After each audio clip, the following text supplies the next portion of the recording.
What's up, everybody? Coffee Conversations with Greg J is on. How are you? How are you? Whew, what a day. Thursday, 24th of June. We are here. I've been busy all around the studio here, and a lot of my settings are all, cattywampus. I need to take this weekend time and retune all of my stuff. Been a lot of stuff moving around. Last weekend we were celebrating Juneteenth, and I really think it's good to say that even in this week past Juneteenth, we're still reverberating over the essence of emancipation. And, I thought we would recap some of the great stuff that we did production-wise at Dream Creator Studio in observance of the Juneteenth holiday. And that's what we're looking to do on today, on Tuesday. We rebroadcast a fantastic element of one of our broadcasts. We did two. One of our broadcasts, which was called Flavors of Juneteenth, and that had a great conversation with various restaurateurs, various experts in the African-American cuisine traditions. It was really cool. This day, we would like to just go ahead and rebroadcast a profound conversation that took place inside of our Juneteenth Heritage Festival, the virtual Heritage Festival that we did alongside Black Arts LA. Pastor Calvin Sauls, Pastor Thembilika Coleman-Smart, and Pastor Eddie Anderson getting together and contemplating reparations. That's been the conversation all week, right? Reparations, after we've gone through this review of Juneteenth and what that really means to us. They went on and made it a national holiday. There's a hot and vociferous debate on how we should commemorate that. Some say we shouldn't be so happy because, we got other things to do. Others are like, this is just a way to capitalize on the Juneteenth holiday. Whatever the view is, most people are contemplating this whole Juneteenth vibration that's going on in the culture. Well, this is a great conversation, Clergy for Black Lives. They're talking about our consciousness. They're talking about the movement of today. They're just having a great and powerful conversation. Alongside this rebroadcast, you're going to see a performance from LA Big Daddies. They're playing the blues here. I just thought it'd be great to share with you that great performance that occurred inside the festival. And then you're going to go ahead and get an appearance by Dominique DePrima from KBLA on the morning time. She came through the festival to introduce the social media conversation. And so we're going to replay all of that for you right now. So I hope you enjoy it. Comment, like, share, watch, just come on and check it all out. This is a great conversation. I think you'll enjoy it. All right, y'all, enjoy.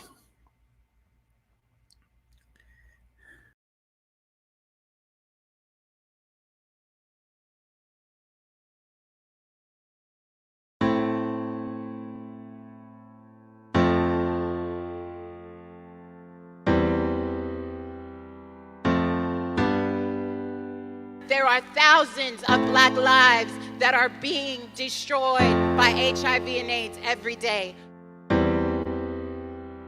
We join with 16-year-olds who are HIV positive, born that way, and have to live every day with the stigma and shame of ignorance.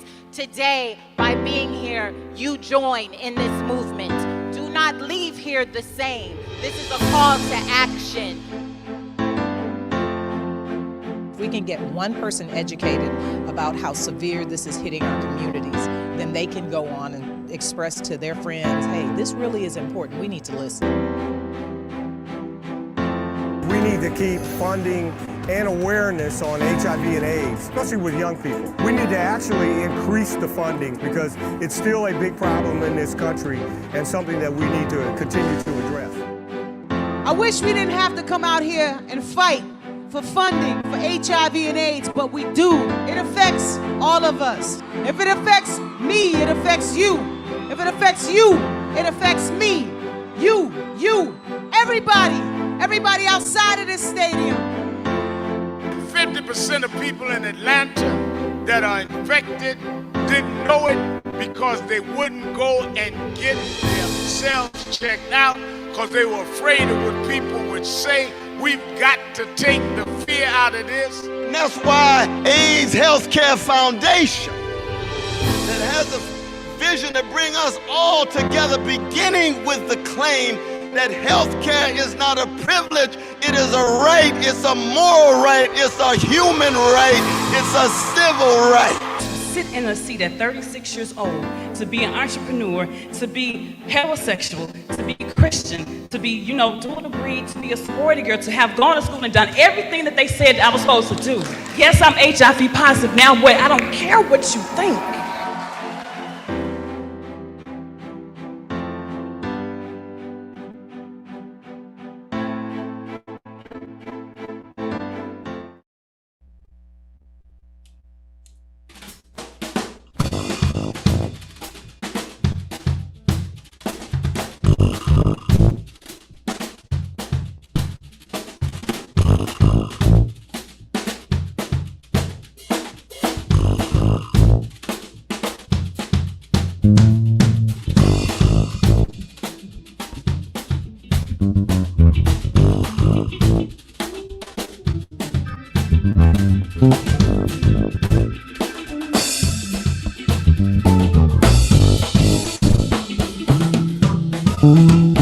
I've been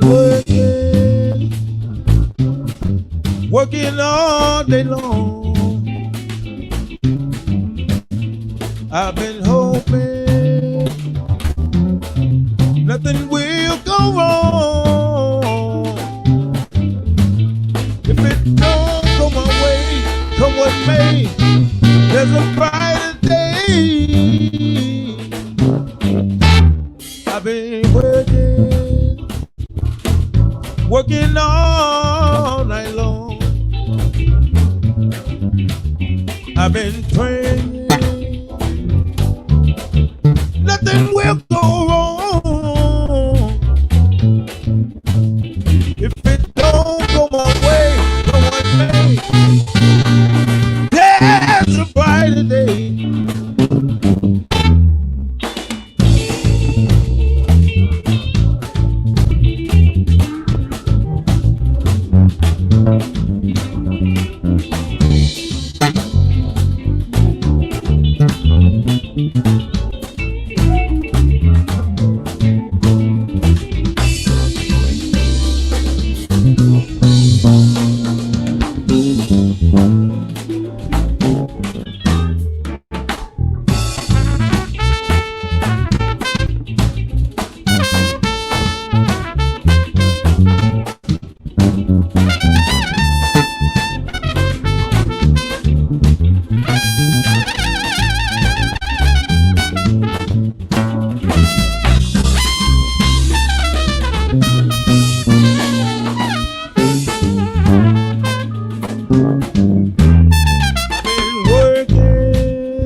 Hi, I'm Dominique DePrima, and I'm just so inspired and fired up by the past year. Well, yeah, we could say the past 50 years, but definitely the past year in social justice, in anti-racism, this worldwide movement, which is, as we count bodies in the streets, the biggest social justice movement ever since we've been keeping track of these things in human history. Yes, we've seen a lot of obstacles, we've seen a lot of setbacks, but at the same time, we are on the move. People worldwide, their consciousness is opening up. They're beginning to understand things, and we are beginning, led by this incredible younger generation of activists, to see that we have to stop compromising and ask for everything that we want and fight until we win. I'm so excited to introduce today's social justice panel led by Pastor Kelvin Sauls. Well, listen, festival, thank you. Looking forward to an exciting conversation.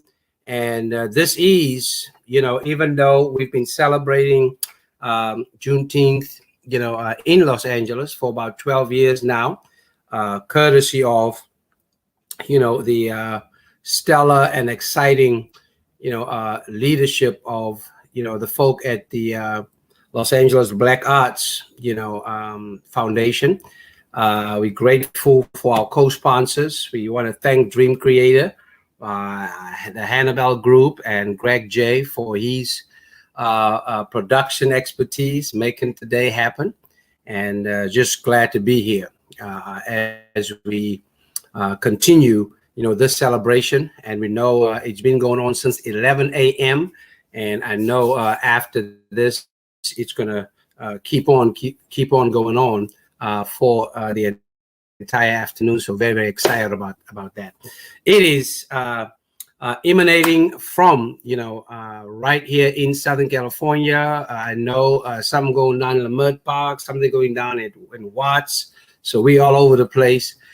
And but it's just great, to be here. I will be the host and the moderator for this panel conversation. I am Pastor Kelvin Sauls. Great to be here with you.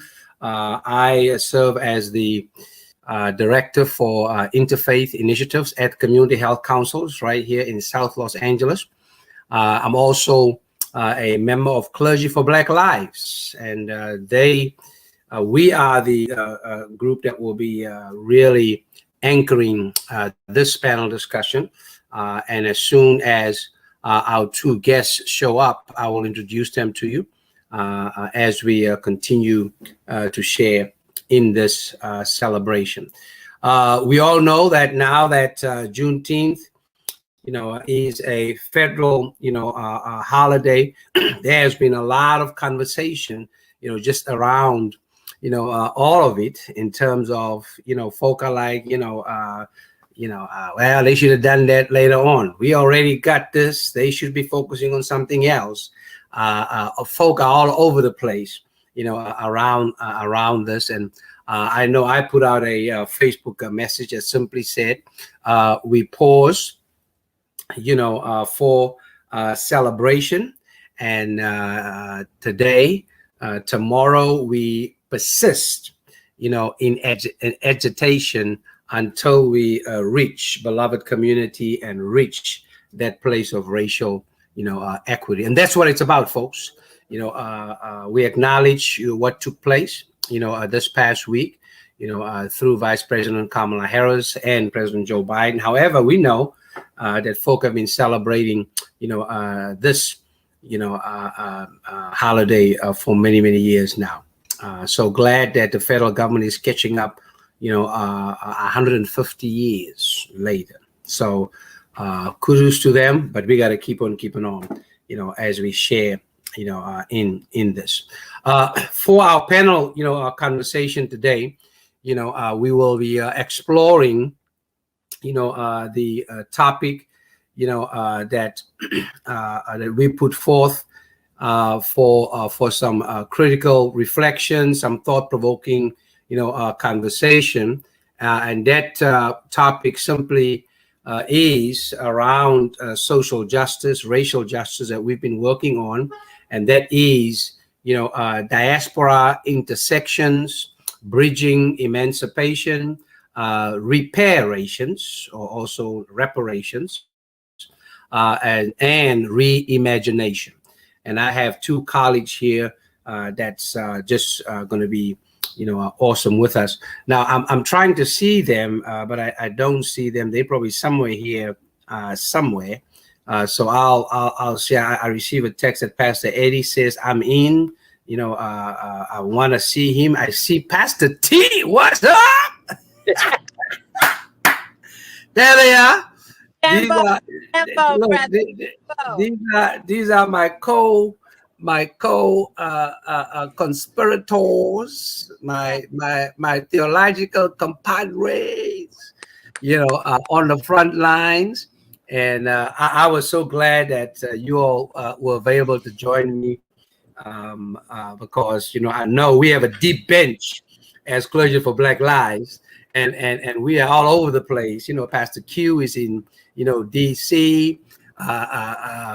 Who knows where Pastor James is, but he's probably somewhere around the valley. Who knows? I don't know. I ain't gonna go there. Okay, love the brother. Pastor Smart is somewhere. I don't know, but I know he's doing something. I know that. Let's see, who else do we have? Dr. T, our sacred resistance professor. She is getting well, but I know she with us in spirit all the time. Let's see, who else? I know somebody's writing a dissertation around that. Is that right? So we got a deep bench on Brother Stanley. Yeah. Brother Stanley is writing in his dissertation. So look, I'm telling you, these are some smart folk, but most of all, unapologetically progressive and unashamedly prophetic. That's what we are about as Clergy for Black Lives. I want to thank the AIDS Healthcare Foundation and Black, the affinity group, the Black AIDS, Crisis Committee within the AIDS Healthcare Foundation, for making today possible. They are one of the co-sponsors, and I'm proud to be a board member of the AIDS Healthcare Foundation. Today, I have with me my brother from another mother, and that is Brother Pastor Eddie, Anderson. He's the senior pastor at the McCarty Memorial, a Christian church.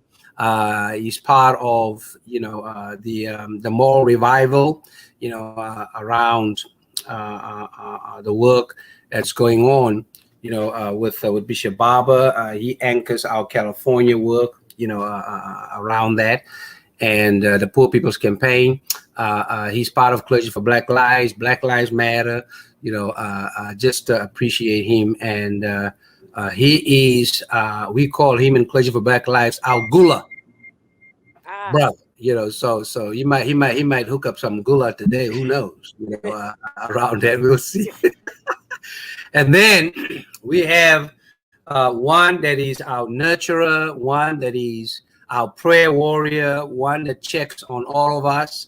That she's all about faith, health, and wealth. And by wealth, I mean wellness. That is, Pastor Thembilika Coleman-Smart. And she's the co-founder and co-pastor of Christ Liberation Church right here in South Los Angeles, part of Clergy for Black Lives, Southern Christian Leadership Conference, Women. She's the director of that work. And I'm just, grateful for her and appreciate our friendship and partnership. That we call her Pastor T.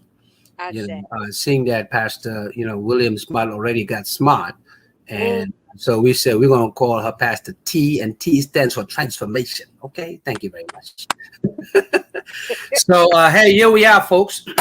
Let's get into this. I said at the beginning, a lot's going on, around. Of course, now that this is a quote federal holiday, and social media, of course, exploded. My text message exploded. Around what does this mean 150 years later? Even though several states already had this, as a holiday around that. Let me ask you, what are your thoughts around this now?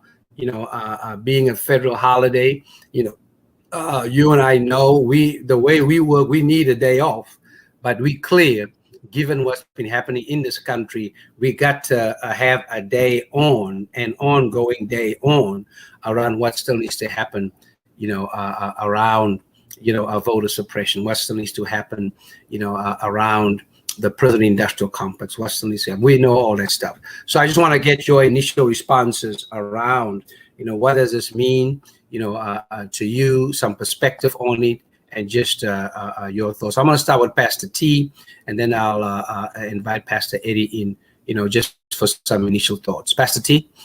Greetings, peace and blessings, beloved. Peace and blessings to you, Brother Sauls, and to you, Brother Eddie. Happy Juneteenth, and it is a happy day. First of all, I just say and put in the universe that Juneteenth is our own grassroots day.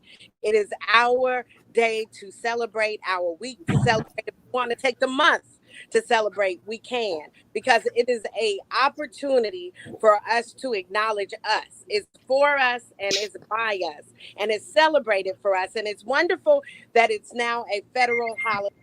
Beautiful. But some of us have been doing this a long time. We've been operating in the acknowledgement of Juneteenth. We've been pouring the libations. We've been legitimizing this opportunity with our children to share oral tradition, to share cultural beliefs around Juneteenth, and storytelling. It's such a big part of Juneteenth. So it's nice to have it legally and federally recognized. But, some of us have been doing this a long time. It's for us and it's by us, and it's a grassroots time. I won't call it a holiday. I'll call it a holy time. And yes, absolutely. And so I'm very happy that it's recognized, because we can move on towards reparations. Once you recognize that this actually is a time to be acknowledged, then we can go back in time and say, why are we acknowledging this moment? It is because of a wrong that needs to be made right. Yeah, absolutely. And we're going to dig into that, because we cannot lose a perspective on that. So I'm looking forward to us getting into that. Pastor Eddie, your initial thoughts?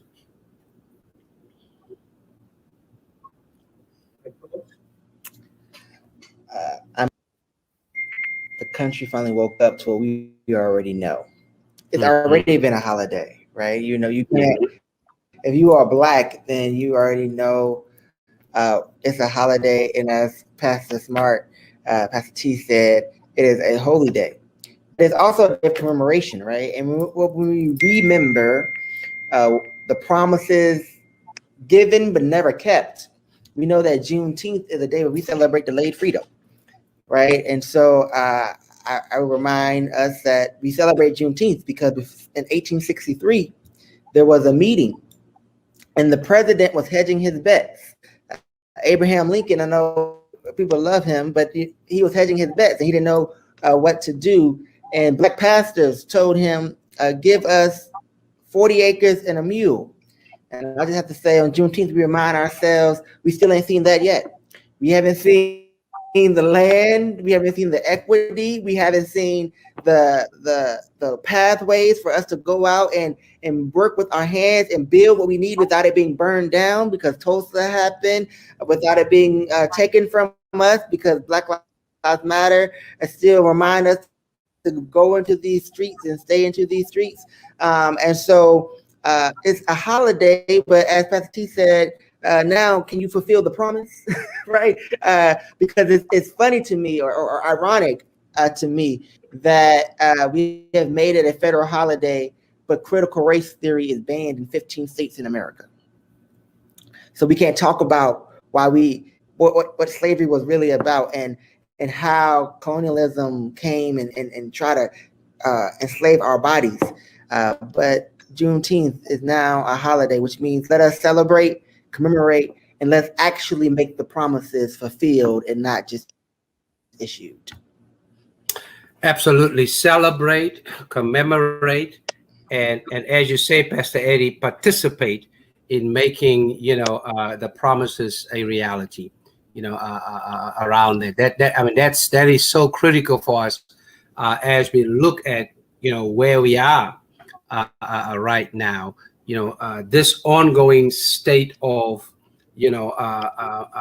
deception and denial, right? I mean, that's kind of been the narrative, here in, the United States. In fact, I dare say the intersection for us is that's been the narrative for Black folk all around the world. As one who's born and raised in South Africa, white folk over there, right now are in, that denial and deception phase, you see, around that, as they continue to look for ways to hold on to economic power on the one hand, and then how to continue to figure out ways to undermine political power as we seek to move towards, a beloved community, over there. Pastor Eddie, you mentioned the piece around that this becoming, now a federal holiday, is part of that alignment, but we know that alignment must be connected with fulfillment, right? There's still, in so many ways, emancipation that has to take place. It was declared, but in so many ways, there has been ongoing disruption of that emancipation, right?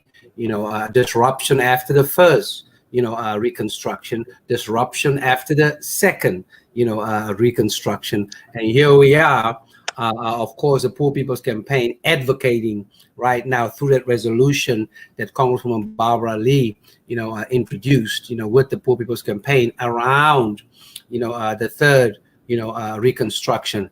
That's where we got to still move around this whole, fulfillment, around that. Can you, Pastor Eddie, just share a word around how do we, participate in the ongoing emancipation that needs to take place as we are, in your words, caught, between what happened on, in Tulsa, Oklahoma, right? In terms of May 31st, June 1, right? And, this delayed, freedom that took place, and only realized 150 years ago. Given what we have going on in Congress today, what is still the ongoing emancipation that we got to participate in? Pastor Eddie? Yeah, I would say that the Emancipation Proclamation and even Juneteenth was a declaration, but the action came when Black folks, at the time it was Black men, and our sisters came a little bit later, were able to vote, right? Mm-hmm. And that is when freedom became actionable. You could take an action with the limited freedom that they tried to give your body. Our souls were always free. And I'll keep on saying that our souls were always free. And so right now, we're talking about a third Reconstruction, and we have yet to pass H.R. 1. Stacey Abrams is telling us we need to call our congressman, call our senator. She said, you may have heard of a hot girl summer. This is a hot call summer. That we need to get out there and make the phone calls so that we can protect our voting rights, because we know across the South and that the Southern strategy from long ago is still in full effect, and they're trying to strip our voting rights. And so it's important for us in third Reconstruction to keep that uplifted. The other thing I would say is when we marched in the streets, all of us on this call marched in the streets with Black Lives Matter, as Clergy for Black Lives.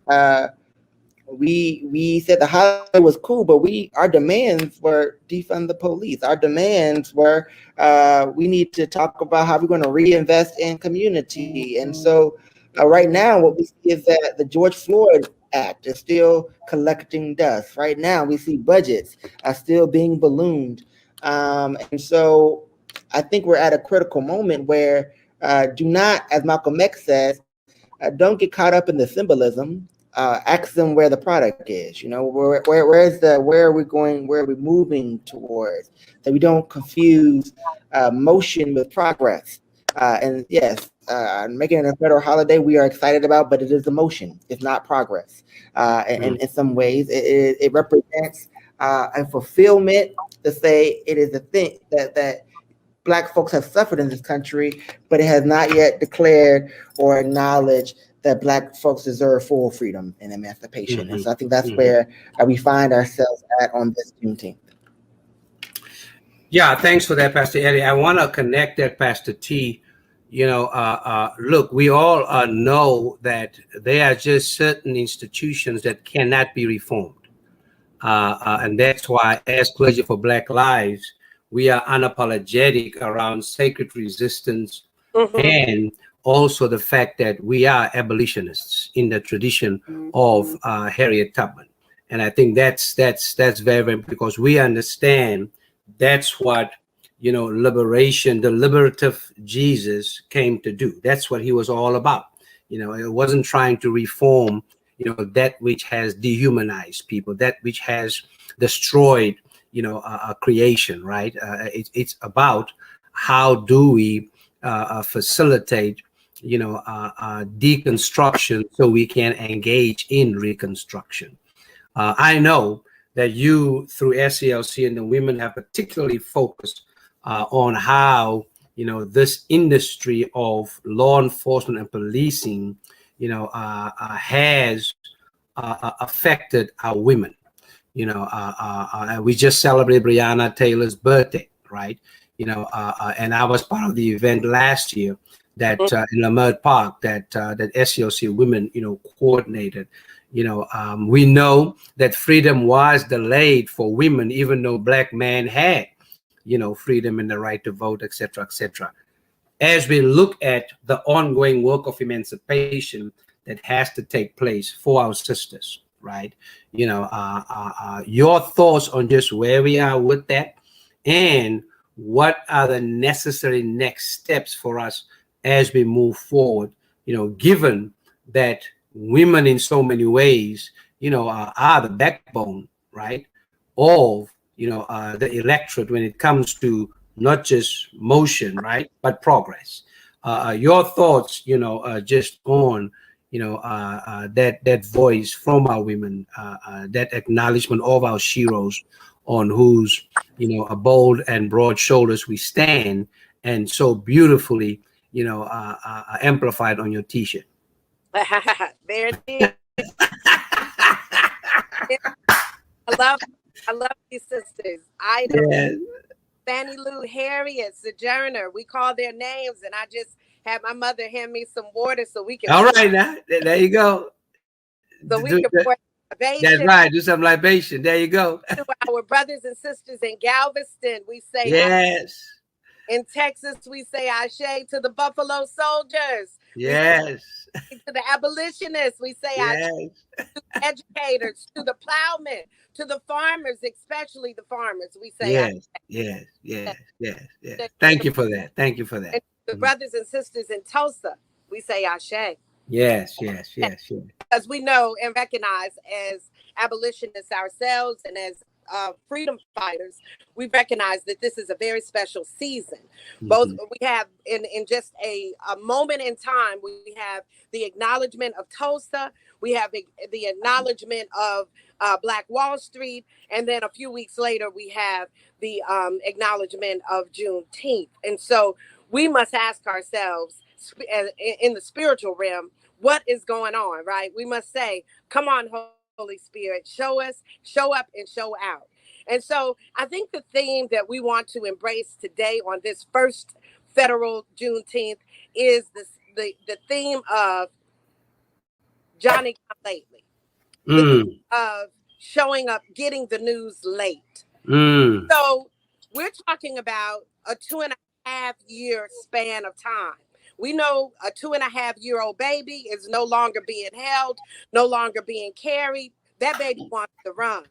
And so the action that we see, especially with women are runners. Once women get the news, we run with it. Harriet ran, and she's known for that. She was a runner. She found out that she could deliver some folk, and she was on the move. And I just give thanks for sisters, mamas, daughters, for the ability to run and to keep on running. But we're in a special time right now, and we want to make sure that we honor 1863. We want to make sure that we bring into the spirit of 1865, the 2.5-year span of not knowing, from the signing of the Emancipation, and then the killing of our Native Indigenous Black Indians and Native Indians here in this country, right there near Oklahoma. And then we pour libations for them as well. Let me stop and pour libations for them. Behind the signing of the Emancipation, we witnessed also in this country the killing of indigenous people right behind that. And so this Johnny come lately spirit is something that we need to address and need to attack, because it has not stopped. We are still fighting for our freedom in these streets. And you spoke of as women. How is that? What does that look like? We're still having to wait up for our children to come home. The 2.5 years is really 150 years, because we still have not gotten the good news that we need to get. That our children are safe, that our husbands are safe, that our families are well and whole. We're talking about women still dying on the maternal table.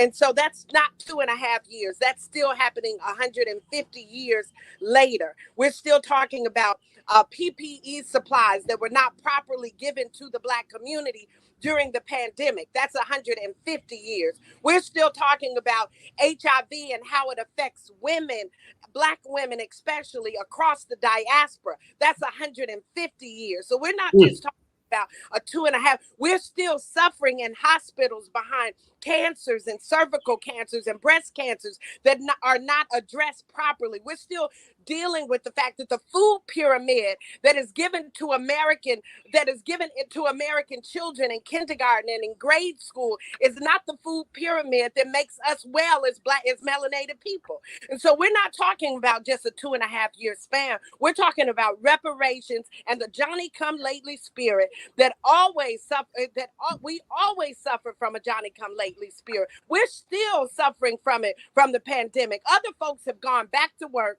Black people are still suffering. And so a lot happens and a lot metastasized during that 2.5 years, that had we been given that, what our comrade, Brother Eddie, so eloquently spoke of, that 40 acres, had we been given that on the top of the food chain, there's a whole lot of stuff that would not be going on in 2021. But there was the Johnny come lately, let them wait spirit. Still, there's an educational let them wait spirit. Still, there's a job, let them wait. A redlining, let them wait spirit. We still don't have the houses that white folks had in the 60s. So a lot has happened from that metastasized 2.5 years that is now grown into a problem that only reparations will fix. Right. Mm-hmm. And I'm talking about not just monetary reparations. I'm talking about reparations that we will even get as pastors when they properly deal with us. Deal us a open door that will allow us to educate our own children in our churches. Yeah. No, rightly so, and you are transitioning us here, to reparations. Before we get there, let's establish, based on our conversation so far, that one, we're not just talking about a holiday, we're talking about a holy day. I think that's very, very important, and that this day signifies the divinity embedded in the humanity of Black folk. I think that's very, very important. Hence, this holy day, in terms of that. The other thing that I think we've also established so far is that this is not just a call for a day off, right? This is really a call for a day on. So it's an invitation to mobilization, right? It's an invitation to participation, and not for us thinking that we've got it made now, because this culture, this current culture, not current, it's been like this, of, on the one hand, the deception, denial, delay, right? And the whole thing is, how can we delay accountability? You see, and to delay accountability, you got to be in denial, get as many as possible folk to be in denial with you, right? And the foundation of that denial is deception, right? I mean, we have, I mean, this is from the White House to Congress to, you know what I'm saying? It's just this culture of lies, right? And I think it's important for us to establish that, around, that three-prong, piece: deception, denial, delay. The delay, of course, as we talk about, is around accountability. And let's break down the reparation piece. And on the flyer for this, I call this repairation, right? That means, for me, the process of repairing what has been broken, right? Everybody wants to talk about reconciliation, but nobody wants to talk about conciliation, right? You see, in terms of that. And I think that's very, very important for us to realize, what that needs to look like. Of course, Congresswoman Sheila Jackson Lee out of Texas has been working on that bill. It's making its way, through, the House, right now.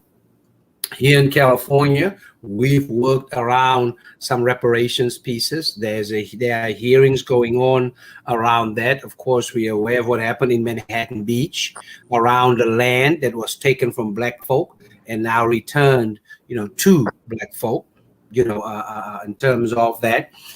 So reparations or reparations, this process of repairing is taking place, drip, drop, here, there, everywhere, and in some places nowhere, right? So Pastor Eddie, we worked on Measure J here, and you were an integral part of that. And I remember as we were talking about it, around, what needs to happen with that county budget from a proactive way, we kind of talked about it as, tithing back, to the community for, a construction and transformation and restoration, in terms of that, with that framework, any thoughts theologically and how that informs then what needs to happen politically, around, reparations, how do we continue to connect what's happening legislatively, what Ta-Nehisi Coates, did so powerfully in his testimony, in front of Congress, and for us as people of faith, how do we connect that all around in terms of this process of repairing the harm that was done as a result of the enslavement, of, our ancestors, in this yet to be United States of America. Pastor Eddie? Yes, I think it's, yes. I would say that the prophets in the Judeo-Christian tradition will remind us that there is a year of Jubilee. And the year of Jubilee means that there is a time and a place where debts are canceled, when repairs are made, when people remember their dignity and begin afresh, begin anew.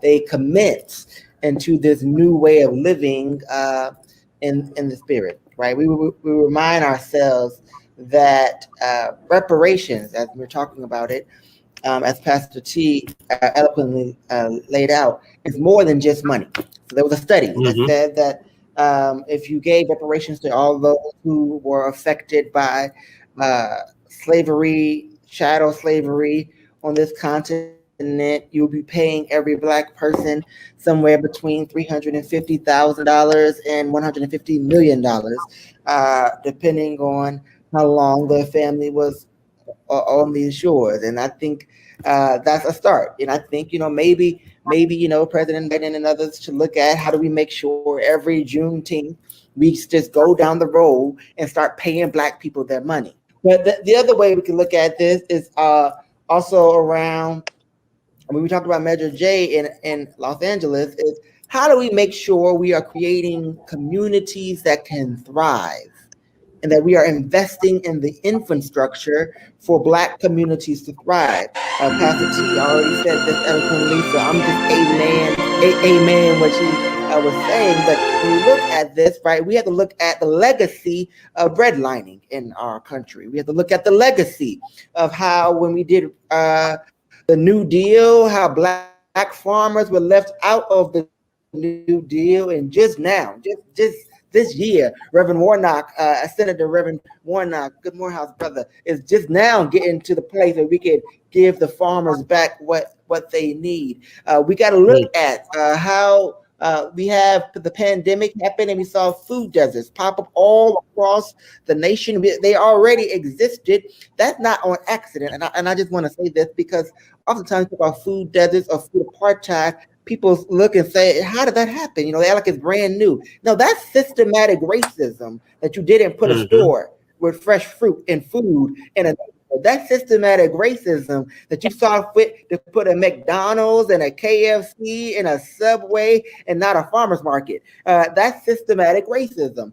And so when we're talking about reparations, we're saying we need to create the conditions. We're not asking you to do anything for us. We're saying create the conditions so that we can begin again, so we can declare the year of Jubilee. If you are Christian, Jesus says that this is the time when he sets the captives free, that we have to declare this is the year of good news. If you are one of our Islamic sisters and brothers watching this, you know that when the prophet, peace be upon him, went back to Medina, created the Medina Doctrine, he made sure people's needs were met and people weren't charging people all the interest rates and taxes. He made sure you had what you needed to make it there. If you go to our sisters and brothers who practice our indigenous traditions from the motherland, you know that when we grew up in a village, everybody had a role and assignment, and that is your role and assignment. You could expect that needs we met equitably up in a community. We have gotten away, and so we have to look back to go forward. We have to remember who we are, and that it's not meant to be this way. So I would also say for the church folk, if you are a Christian, and I am a Christian and Black Christian, I will remind you that they may have given that the way that the word spread in Galveston, Texas on Juneteenth, June 19th, 1865, was through the churches. It was not as if white folks came to the plantation and said, y'all free now and I'm going home. It came through the churches. But here's the question. It came through the churches that people knew they were free, and they knew that there was not going to be land given. They knew there wasn't going to be houses given. They knew there wasn't going to be things like that happening. So what did the Black churches start doing? They got to work. They built their own society. They worked with their sisters and brothers, and they built businesses. They built schools. They built the HBCUs. They started making sure we had our medical care taken care of, making sure people, the bank can give you a loan, we'll put the money together and take care of you. That's how you get a Black Wall Street. Black Wall Street exists because in 1865, once all of us heard the news that we were free, we got to work. And the best of us was able to make it, and it was our duty to go back and teach others. And so that's what reparations also looks like. And so I think we have to talk about that in LA. We got to get real serious if you're living in Los Angeles, because Measure J was supposed to be $1 billion. And right now, they're saying Measure J is going to top out at $300 million. Somebody, I don't know, I wasn't the greatest in math, but $700 million is missing. So we got to go get our check and our money, because otherwise we'll be out here celebrating symbolism without delayed freedom. Yes. And it sounds like folk are trying to turn the progress that we intend for Measure J, trying to turn that into some motion, Pastor Eddie, a motion of just kind of, going around in circles, in the same place. And there's no, forward movement and progress, for that. Pastor T, I know you already, as always, you're ahead of us, jumped into the reparation piece, around this. And Pastor Eddie so eloquently connected the whole piece around that cooperative economics that just emanated from us in terms of who we are, right? And this deep sense of self-reliance around how we as a people understand what that is about. And we know that last week SCLC gathered us all in Leimert Park, right? To talk about how can Leimert Park be and become, our Black Wall Street, for Los Angeles, around that. And so I know SCLC has been at the forefront, around that. Would you share some more thoughts just around, a process, of progress around how do we, reimagine, what reparations, can be about as the truth continues to set us free, in the United States. Pastor T? Ashe, as the truth continues to set us free. Let's talk about that. Let's consider Juneteenth church, okay? Let's consider Juneteenth in the sense that it was an anointing of knowing. And really, it's all about knowing. It's a baptism of knowing. How can I get the information that will keep us free at this point? So we know, so we see the emancipation happen, and we see the 2.5 years, and then we see the Black Wall Street developing under the news of freedom. We see Black liberation theology coming alive. We see a turn to Black gospel, and so. What are we saying? We're saying a knowing happening, a baptism of knowing. I want to talk about two people really quickly that are close to me. My great-grandfather, who is Austin Raymond Mary, he was the first Black man in the state of West Tennessee, to have a degree. Not Black or white, just the first man to have a degree. So I want to talk about that, the knowing of that. From that, in the first graduating class of Fisk University, it was three of them. Carter G. Woodson came after him. And so listen, with that said, it is a baptism of knowing. What can I do with my education? What can I do with my knowing?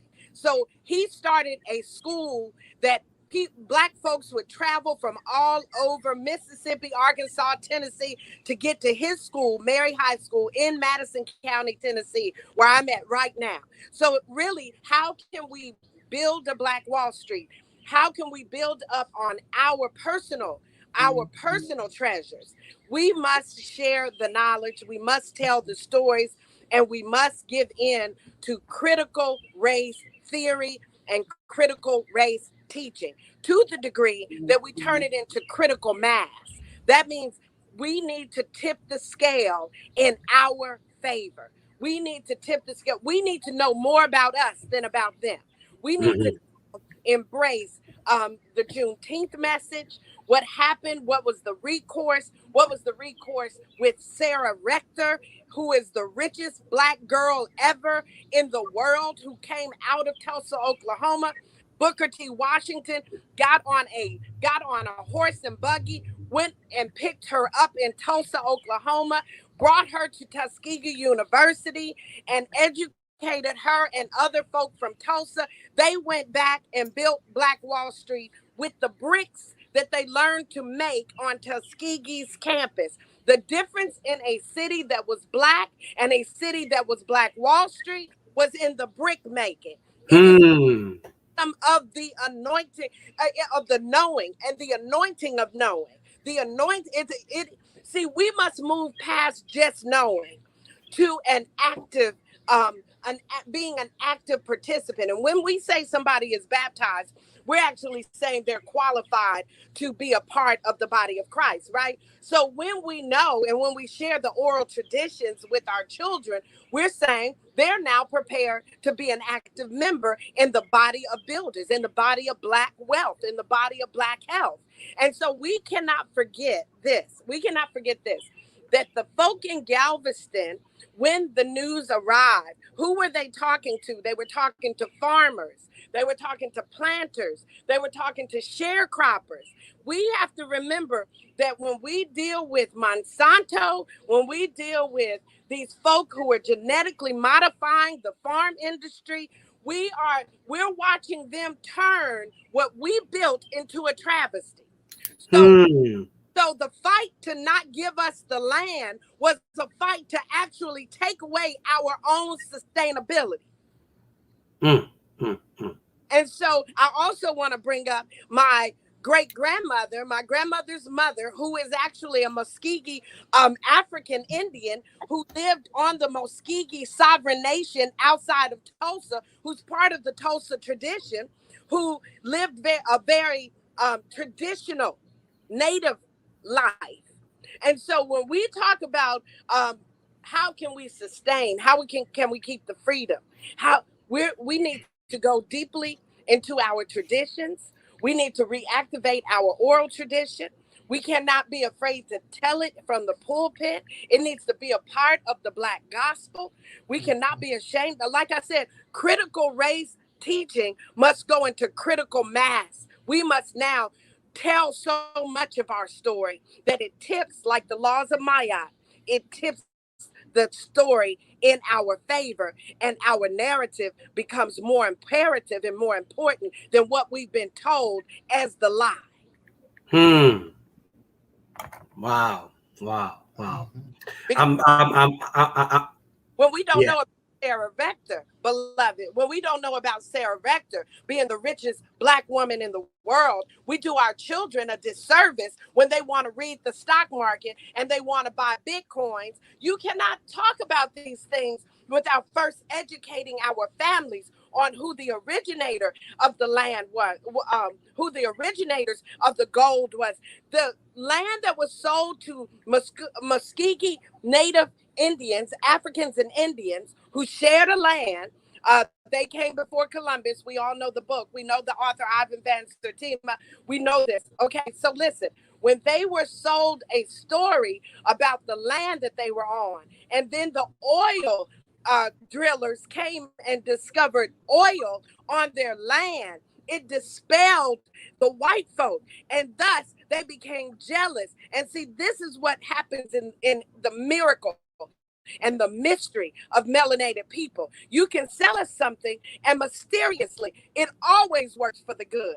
Look, let me tell you what's going to happen here, because we're on a roll. We're, like you said, we got Tulsa, we got Manhattan Beach. The truth has been pressed to the ground, and it is rising whether folk like it or not.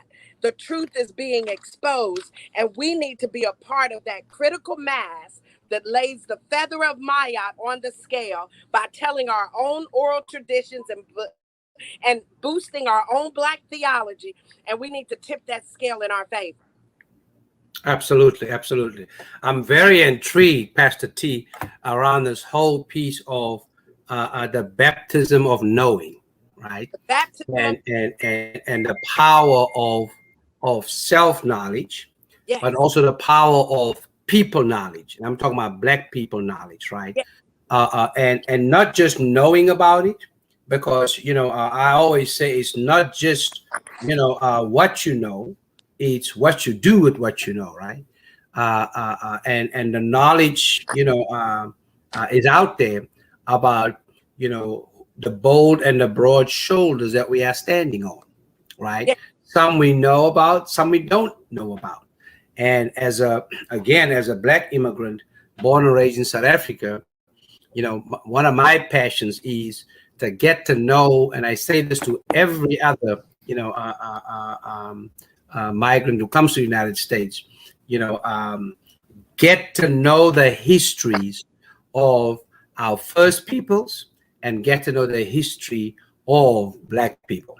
Because if you want to get to know and understand the content of the character, you see, of the quote founding fathers, right? You see, or not just what happened after 1619, but what happened before 1619.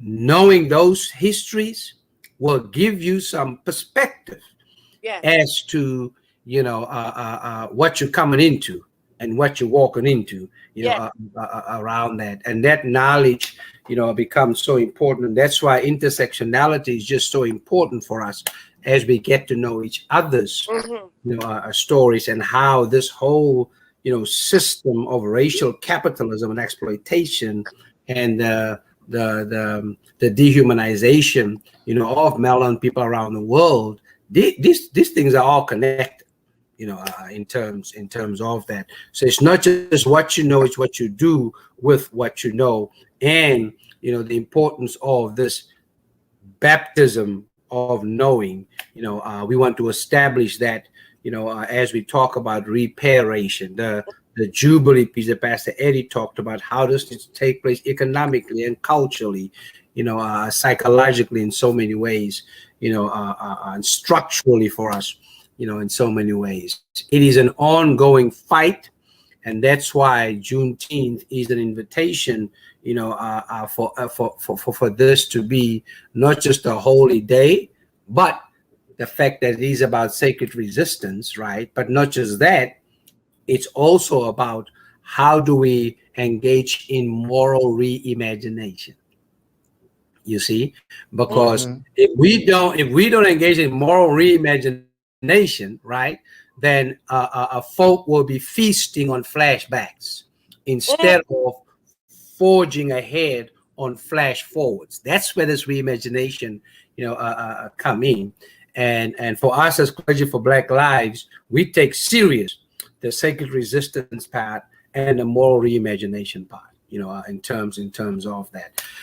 As we go to that, third aspect of our topic, around moral reimagination. That's what the third reconstruction is all about, Pastor Eddie. That the Poor People's Campaign, is working on. That SCLC is about. That we at community health councils, are about. That Clergy for Black Lives is about. That Black Lives Matter, is about. And that's why we say all Black Lives Matter. You see, in terms of that.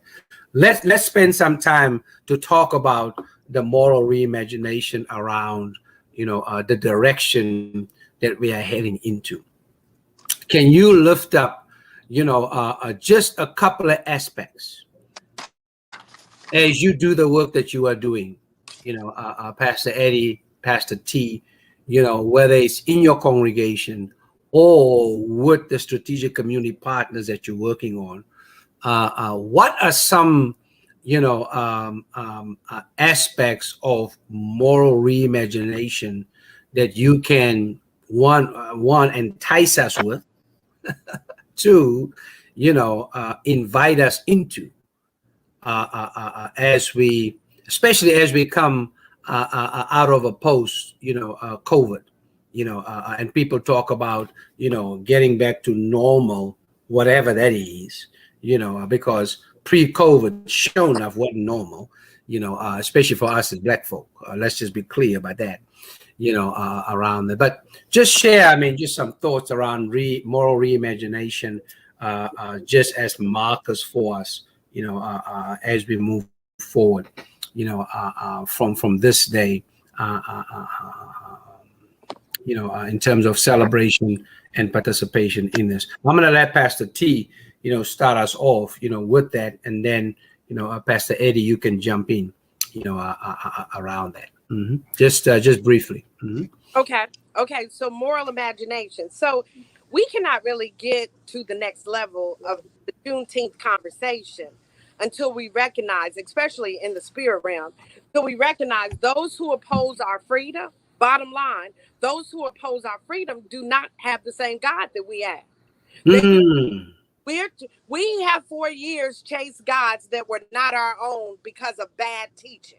And so when we want to go to the next level of moral imagination, we must acknowledge the fact that those who continue to want us to see us not free, those who continue to want to slay us in the streets, those who continue to believe that that it's okay to kill us under police brutality, that they do not have the same God that we have, bottom line. And that is we have to have we have to be baptized aggressively. And so when we are in need of when Pastor Eddie says Jubilee, we're in need of a holy Pentecost in this Juneteenth thing. Because now it's time for us to morally imagine something that maybe we have not been even taught about. So we've got to pursue the next level so aggressively that each and every statement we make and every action that we perform needs to be done under the understanding, that I might not agree anymore with this bad teaching, and I might have to separate myself from the type of slavery that has coma induced our people. I might have to separate from that. So that's first. That's first, because our young people are going to want to know, well, what's the right answer? And we're going to have to be able to tell them something better than, well, do this in the streets, but still we're going to do this in church. No, we can't. We have to stop. So to morally imagine our next level, we have to stop compromising. We have to stop compromising what the story is. Tell our narrative. Tell it in a critical mass teaching. Tell it in a critical race teaching environment. Tell it and do not compromise on it. Let the truth lead us. Let the truth lead us in reparations, and let the truth, under the baptism of knowing, let the truth set us free. Mm-hmm. Yeah, absolutely. No doubt about that. Mm-hmm. Pastor Eddie, markers for moral reimagination as we, continue in this ongoing fight, not just towards a more perfect union, but this ongoing fight, towards beloved community. Your thoughts, Pastor Eddie?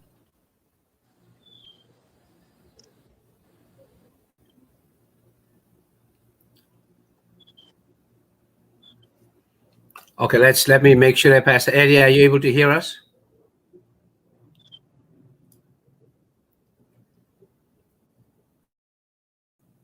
Okay. Pastor Eddie, did you hear my question? Yes. Okay.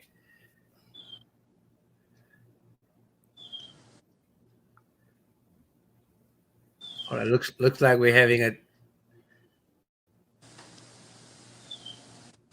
a technical challenge there. Yes, I'm having a little trouble hearing all of the words. Okay. I'm gonna try and go slow. So I was just asking you I can for hear your you thoughts. I can hear you now, but I couldn't. I will make out some of it. You want me to repeat it? That you want me to talk a little bit about what immoral imagination. Yeah, just some markers. If you can talk about some markers. I heard parts of your question. I think I got enough of it to give an answer. Okay. I'll say this. Psalms 126 verse 1 says that when the Lord turned our captivity, we were like, can you hear me now? Yes.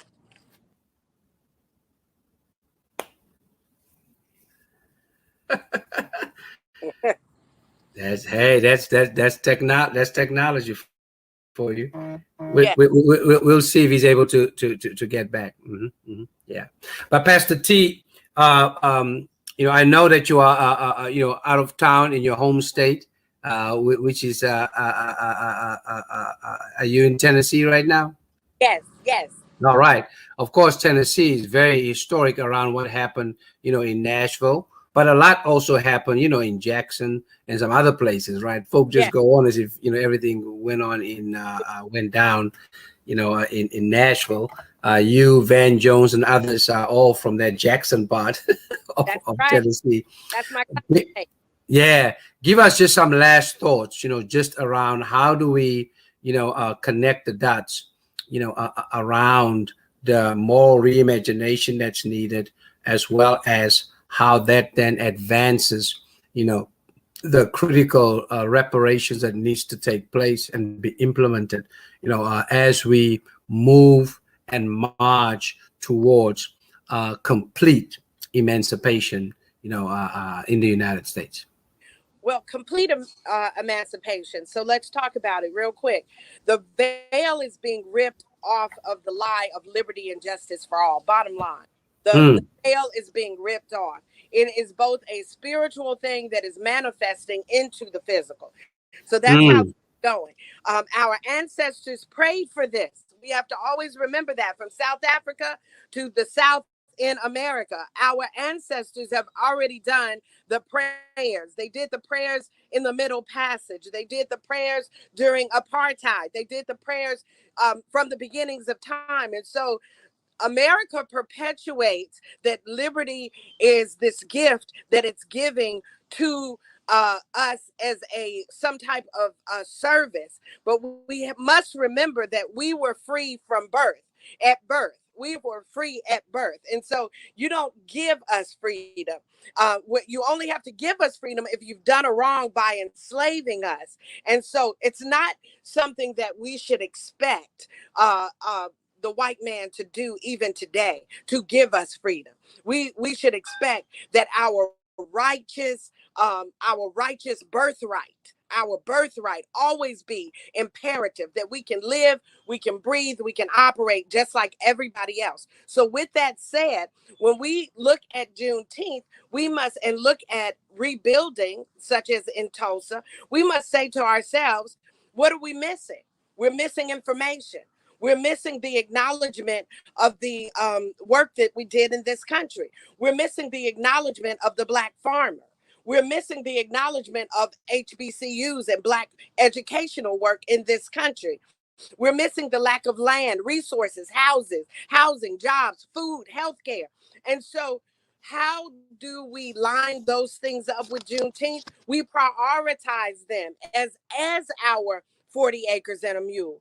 Many of us might not want 40 acres. We might not want the mule, but how can we cash out and build up cultural currency that will help us to sustain our freedom as a birthright, not as a gift that America thinks it's giving us, as a birthright. Remember, with the America is only great because we made it great. And then part of it is, and then in so many ways, we are made to feel like imposters, right? With this constant question, are we enough to get this, to receive this, to enjoy this? And it's it is birthright. It's part of the baptism of knowing. You must know your birthright. Know that that the cotton was king because of us. The tobacco was king because of us. The soybean, the cattle, the rice in North Carolina, the farming. We did this, and we did because it is our birthright to be great, not because you call yourself setting us free in the emancipation. Absolutely. Certainly, success and significance run in our DNA. Hallelujah. Yeah. Pastor Eddie, I know I'm glad you're back, because I wanted to make sure you get some final thoughts.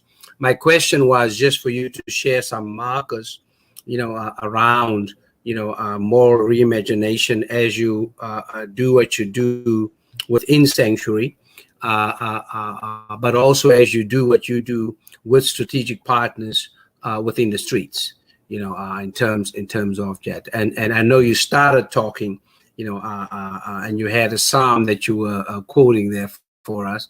But any thoughts around, final thoughts just around markers for reimagination, connecting or advancing reparation as we move towards complete emancipation?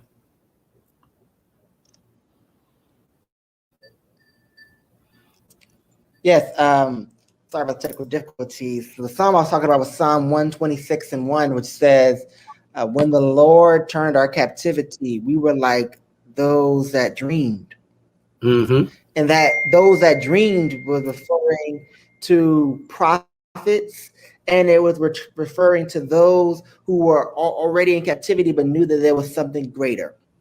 So I'll remind us as Black folks that we must be dreamers. We must dream by any means necessary the ways in which we are to be free. And if you're looking for a place to figure out where that freedom comes from, know that your body carries in it biodata. We know about our body carries trauma, but it also carries healing in it as well.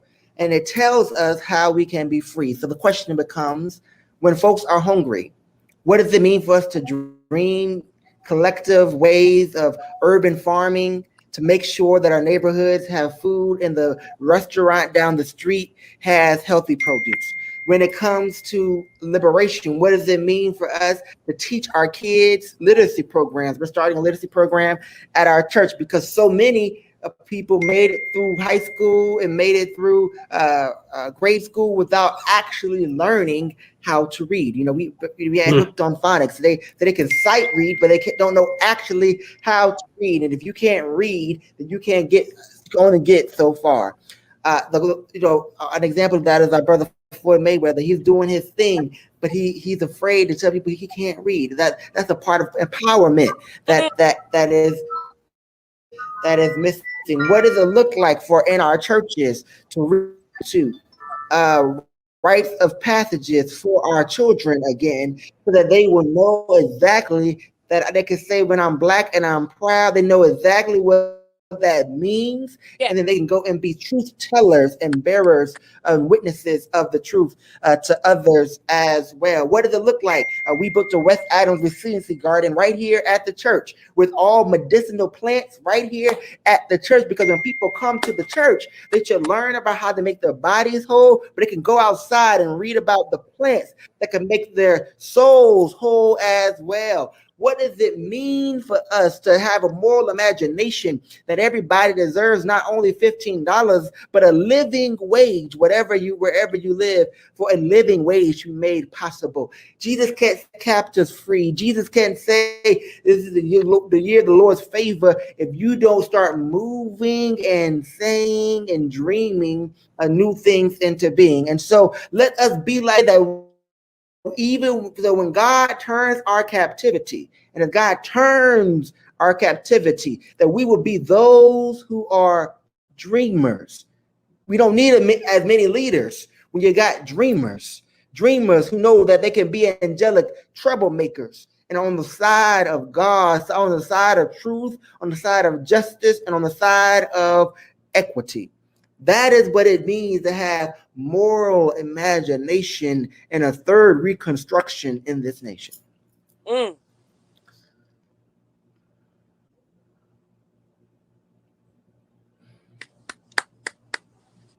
God have mercy. Yes, sir. Look, this is the revival we need. I know that our white conservative evangelicals, they calling for a revival. But let's declare today that the kind of revival they're talking about is a revival based on, first of all, flashbacks, because they still feasting on the flashbacks of a theology of white supremacy that has reached its expiration date many years ago.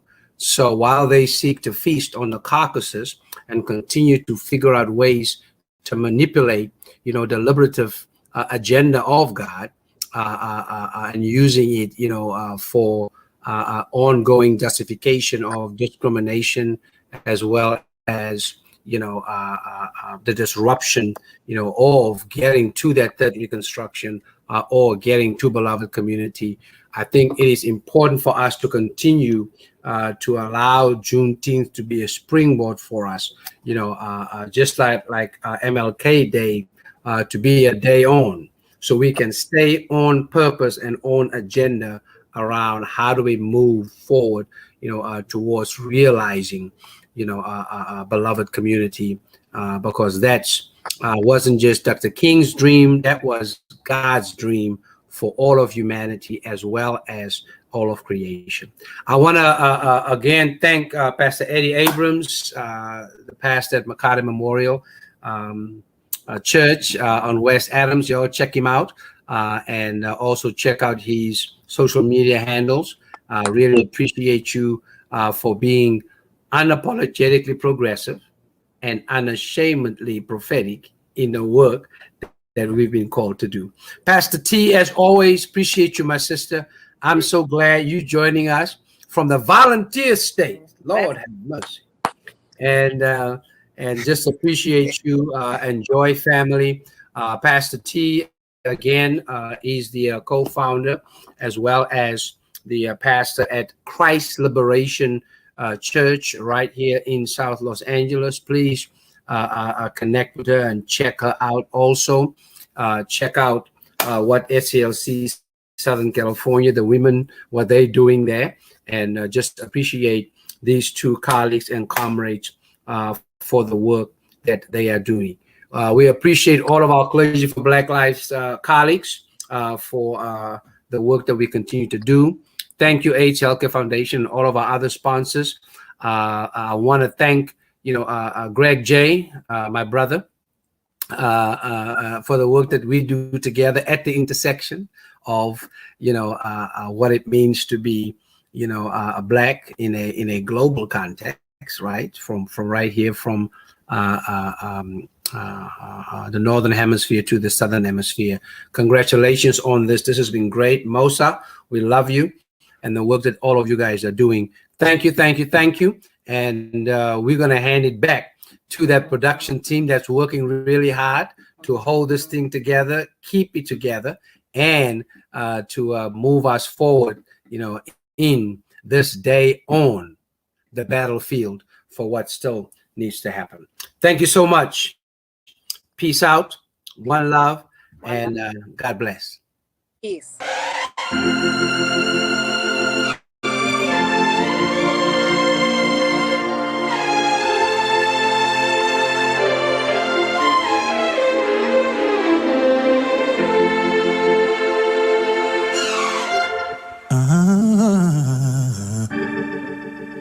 These hands have been bruised. My soul's been misused, and all my life I've been paying the dues. I've been paying the dues, yeah.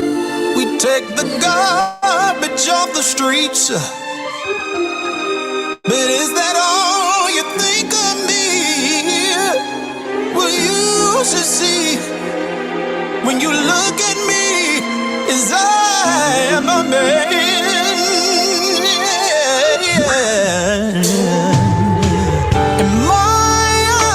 And my feet are worn and tired. We've been working overtime, yes we have. Hey, we reunize when Jim don't wanna. Hey,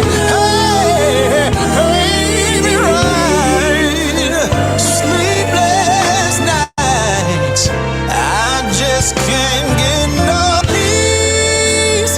Hey, so we march in your streets. We refuse to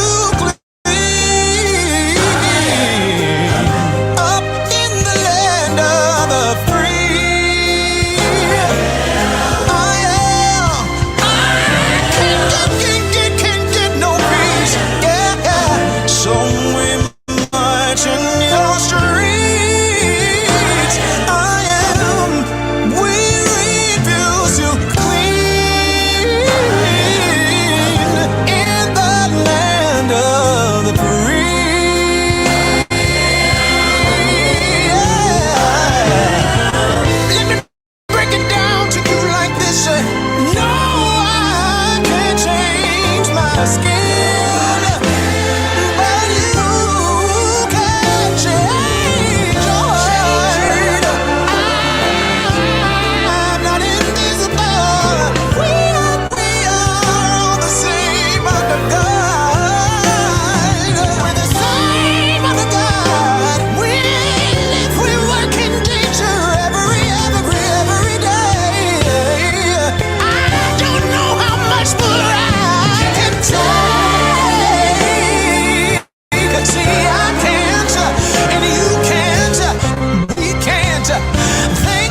Peace can't